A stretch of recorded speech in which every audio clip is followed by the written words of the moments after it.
There is no Slade. I know what I saw! I have to stop him. I'm the only one who can. And I'll take down anyone who gets in my way!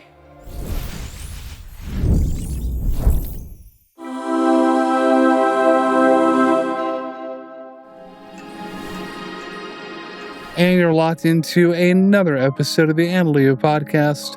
My name is Josh, and I'm glad to be back with you this week, making that intersection between faith and animation and delivering those redundant analogies you have come to know and love.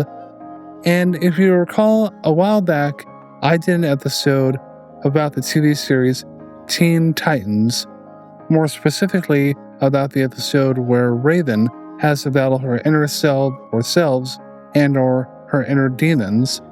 This was really well received, and I want to go ahead and do another episode on the series, but this time focusing on the character of Robin. So we're about to dive into one of the darkest yet most vulnerable episodes of Teen Titans. This, of course, comes to us from Season 3, Episode 5, entitled Haunted. And unlike other episodes of Teen Titans, this isn't just about fighting a villain or fighting for justice. This episode is all about how guilt becomes a ghost. It's about obsession, isolation, and the mental battles we fight when the past won't stay buried. And honestly, it's one of the most realistic portrayals of internal struggle that I've ever seen in animation. So, let's go ahead and break it down.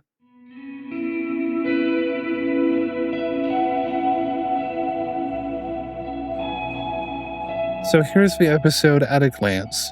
The main villain, Slade, is gone by this point. Physically, that is.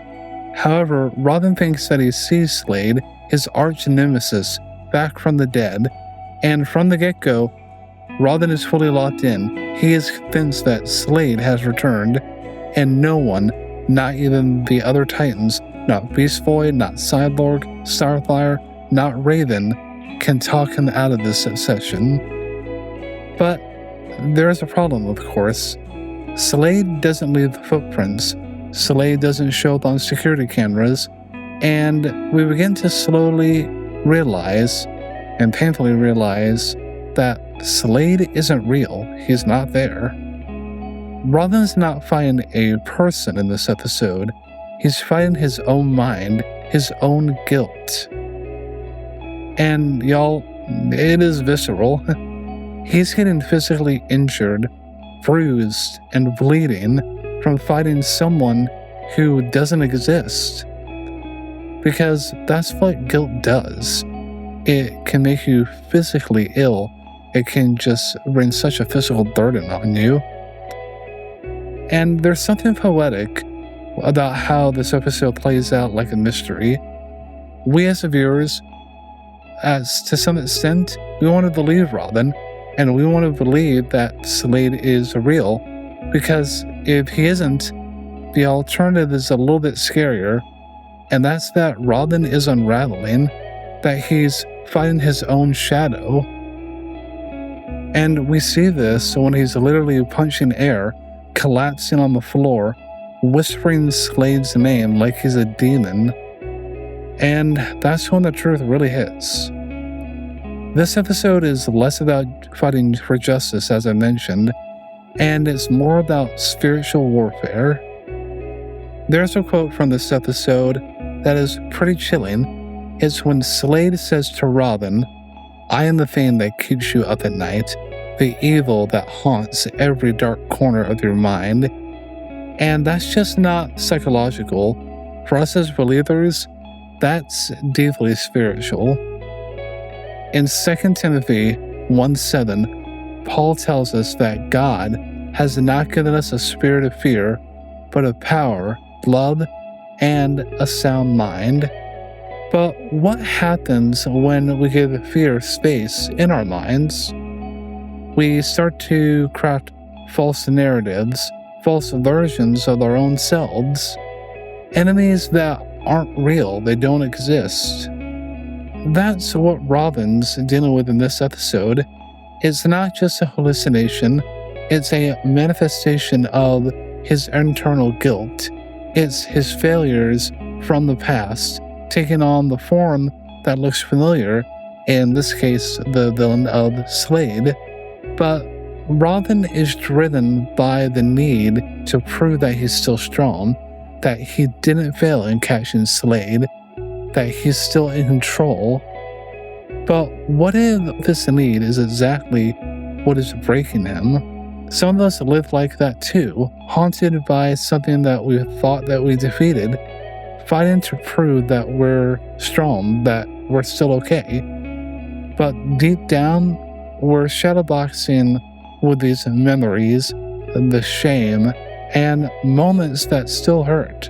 And that voice, that inner critic that creaks in, well, it sounds a lot like Slade. You can't move on. You're not good enough. You still owe a debt. That's not God's voice at all. That's guilt. It's the enemy, and it lies. Robin is breaking down physically. He's bleeding, exhausted, wounded, and all that came from fighting someone who isn't even there. And that's a lot like real life, because guilt is invisible, but the damage it causes, it shows up in your body, your mood, and also your relationships. How many of us are walking around spiritually bruised from battles that we thought ended years and years ago?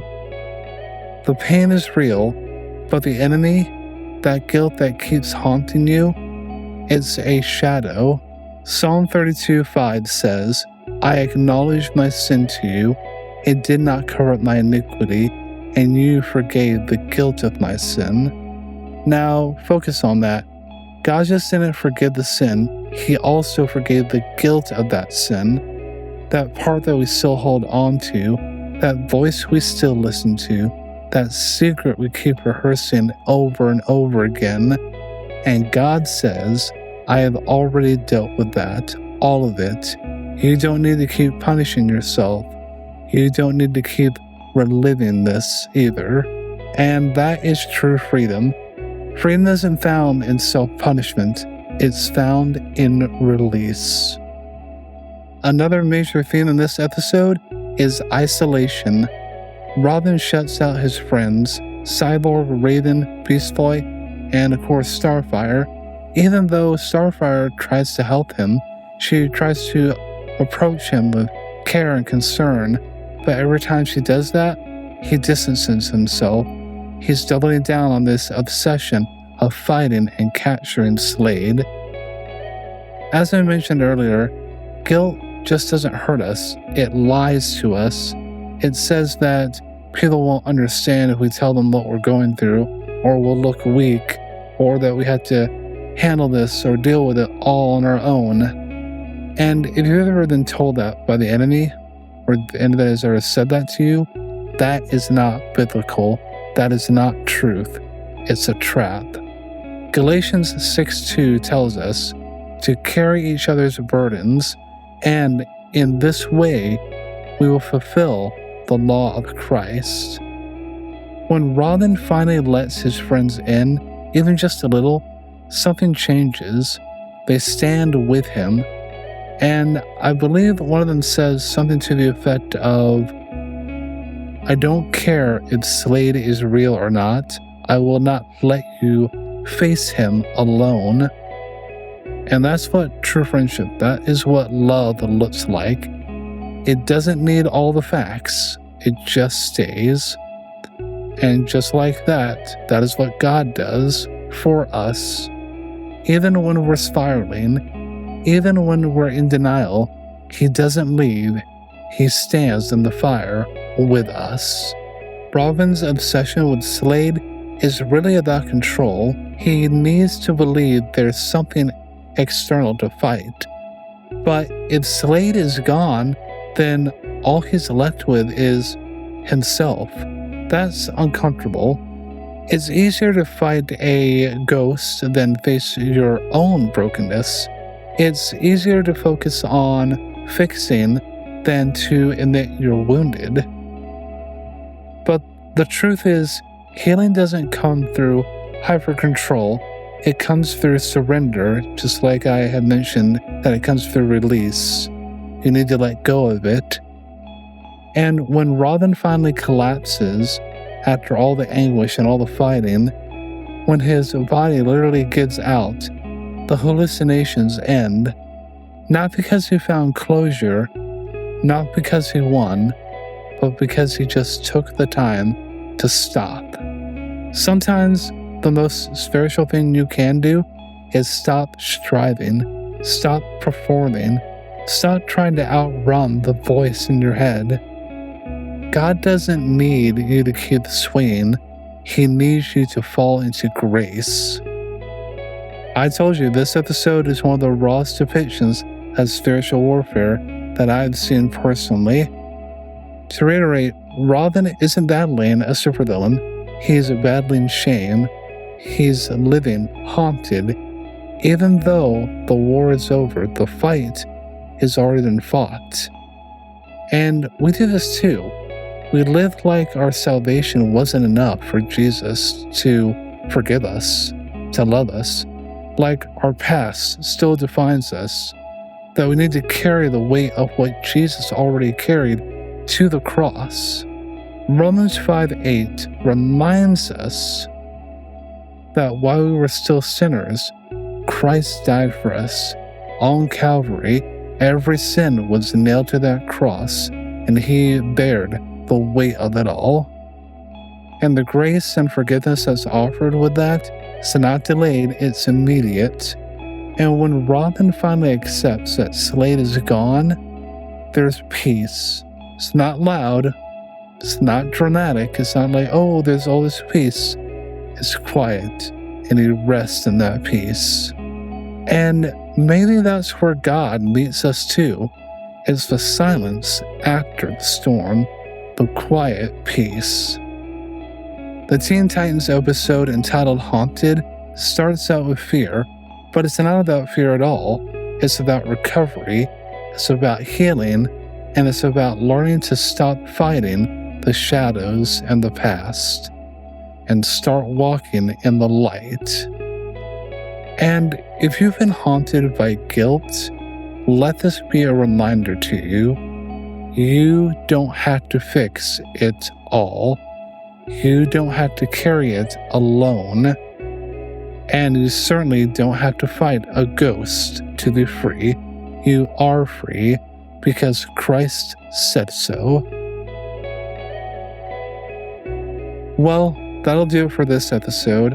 I hope this was an encouragement to you and that it put you at ease if you are one who is struggling with guilt. If there's any shows or movies you would like me to talk about from a Christian perspective, go ahead and comment down below. As always, if you like this video, make sure to smash that like button, subscribe to the channel if you're not already subscribed, and ring the bell for notifications so that you are notified every time I upload a new video. Be sure to also check out the audio version of this episode on your favorite podcast app. And I'll see you in the next one.